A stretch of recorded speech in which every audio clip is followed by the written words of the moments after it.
Assalamualaikum warahmatullahi wabarakatuh. Jumpa lagi dengan Jurnal Edukasia. Kali ini, kita akan membahas soal-soal teknis P3K untuk guru pendidikan agama Islam. Tetapi sebelum kita bahas lebih lanjut, bagi yang baru saja menemukan channel ini silahkan untuk subscribe, like, komen, dan share agar channel kami terus berkembang dan bisa memberikan konten-konten yang bermanfaat untuk kita semua. Baik, langsung saja kita mulai bahas soal-soalnya. Nomor 1. Apabila seseorang mengerjakan sholat, dia merasa Allah SWT memperhatikan apa yang dia lakukan. Lalu dia memperbagus sholatnya tersebut. Contoh ibadah tersebut termasuk ihsan dalam tingkatan titik-titik. A. Muqarabah, B. Musyahadah, C. Mujadalah, D. Mutmainah. Baik, coba kita lihat artinya satu persatu ya. Musyahadah artinya golongan orang yang melakukan ibadah seakan-akan selalu merasa melihat dan menyaksikan Allah SWT secara langsung. Mereka merasa Allah benar-benar hadir dalam setiap ibadah yang mereka lakukan. Sedangkan muqarabah, golongan orang yang melakukan ibadah merasa seluruh gerak-geriknya dan getar hatinya itu diawasi oleh Allah Subhanahu wa ta'ala. Mujadalah ya, berdiskusi dengan menggunakan logika yang rasional dengan argumentasi yang berbeda. Mutmainah adalah jiwa yang telah mendapat ketenangan, telah sanggup untuk menerima cahaya kebenaran Sang Ilahi. Jadi yang ditanyakan di sini adalah tingkatan ihsan. Apabila seseorang itu mengerjakan sholat, dia merasa Allah SWT itu memperhatikan dia ya. Kemudian ia pun memperbagus syaratnya. Maka ini termasuk ihsan tingkatan titik-titik. Jadi jawabannya adalah A. Muraqabah. Baik, kita lanjutkan nomor 2. Perbedaan yang paling mendasar antara bank konvensional dengan bank syariah adalah kecuali titik-titik.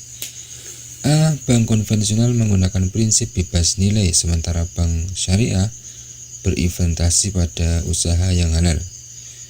B. Bank konvensional menggunakan sistem bunga. Bank syariah berdasarkan asas bagi hasil, margin keuntungan, dan fee. C. Besaran bunga di bank konvensional tetap, sementara bagi hasil di bank syariah berubah-ubah tergantung kinerja usaha.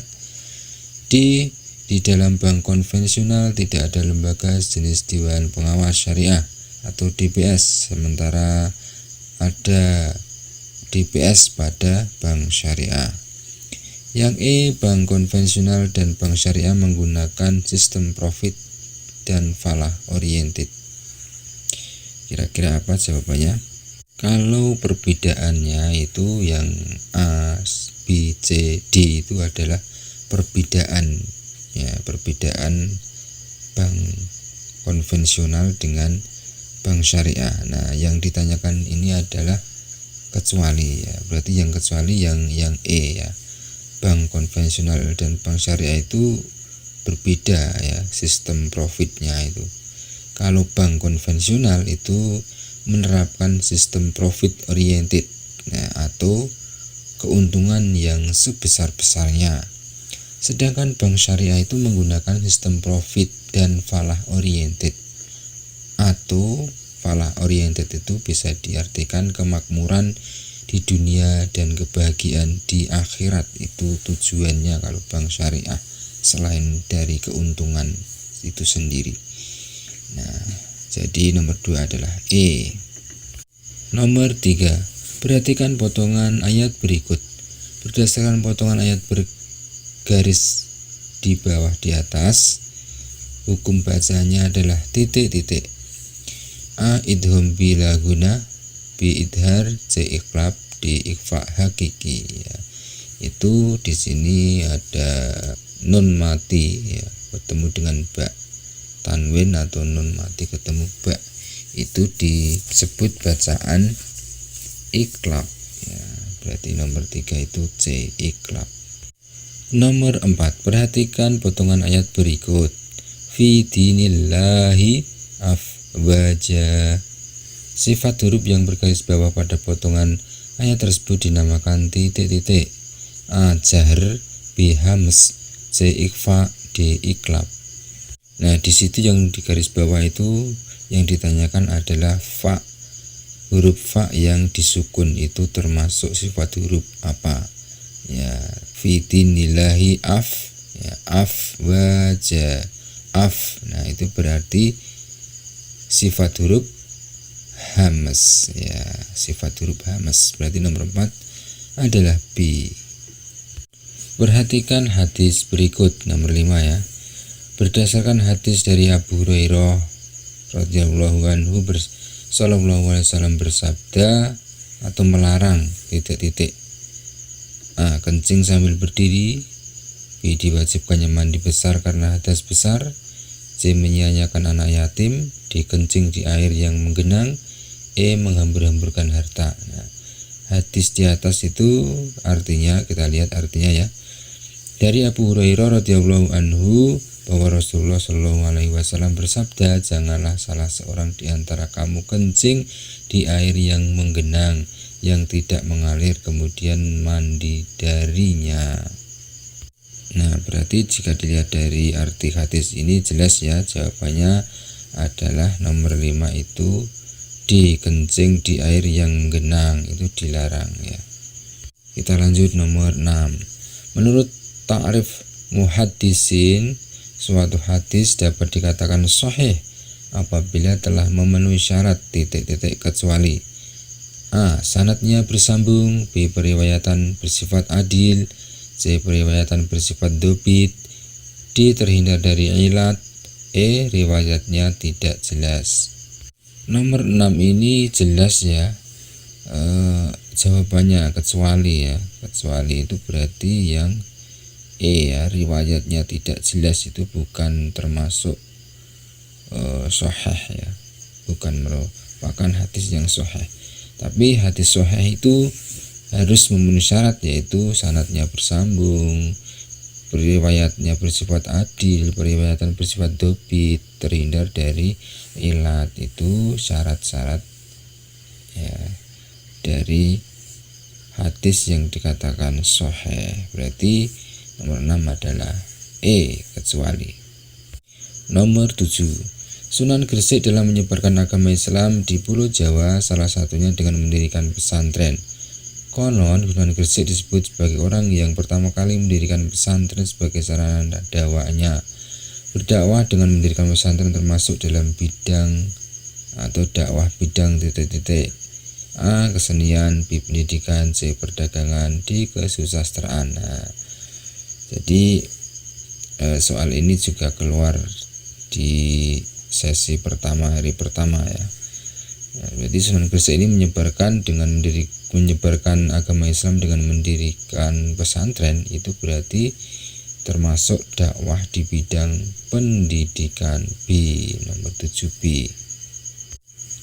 Kita lanjut nomor 8. Secara etimologis, hadis dimaknai sebagai jadid yang bisa diartikan titik-titik.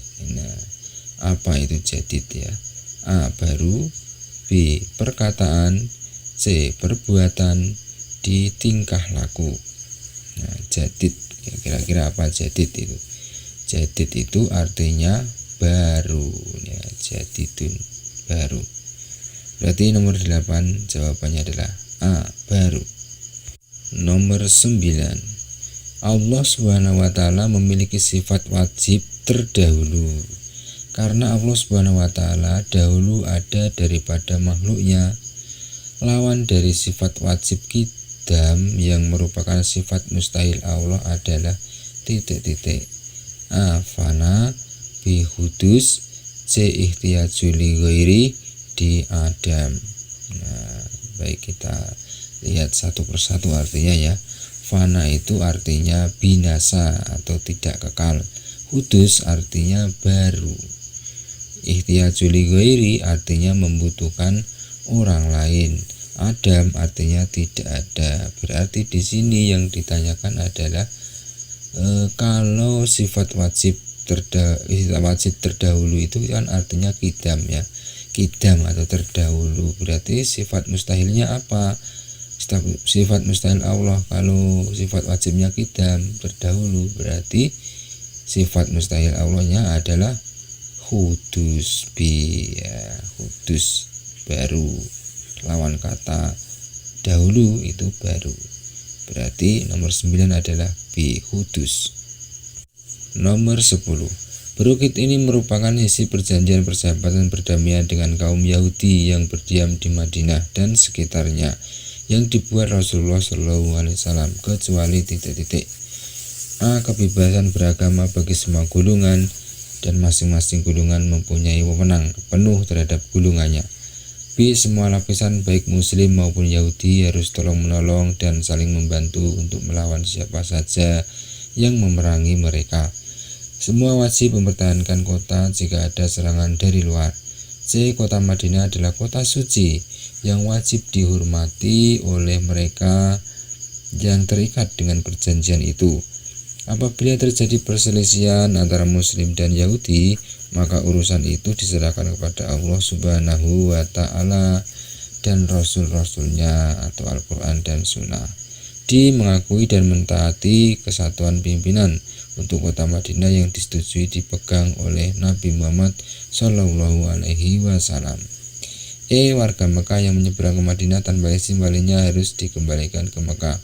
Warga Madinah yang menyeberang ke Mekah tidak boleh kembali ke Madinah. Nah, di sini adalah yang ditanyakan ini merupakan piagam Madinah ya. Jadi yang berdiam di Madinah dan sekitarnya ada yang dibuat Rasulullah. Perjanjian antara muslim dengan kaum Yahudi, warga Madinah dengan kaum Yahudi itu disebut dengan piagam Madinah, tetapi di sini yang ditanyakan kecuali ya, kecuali itu berarti yang ya, warga Mekah yang menyeberang ke Madinah tanpa izin walinya harus dikembalikan ke Mekah. Warga Madinah yang menyeberang ke Mekah tidak boleh kembali ke Madinah. Ini termasuk perjanjian Hudaibiyah ya, untuk nomor 10 ini. Berarti jawabannya nomor 10 adalah E. Demikian pembahasan soal-soal untuk tes P3K. Mudah-mudahan memberikan informasi yang bermanfaat bagi kita semua. Wassalamualaikum warahmatullahi wabarakatuh.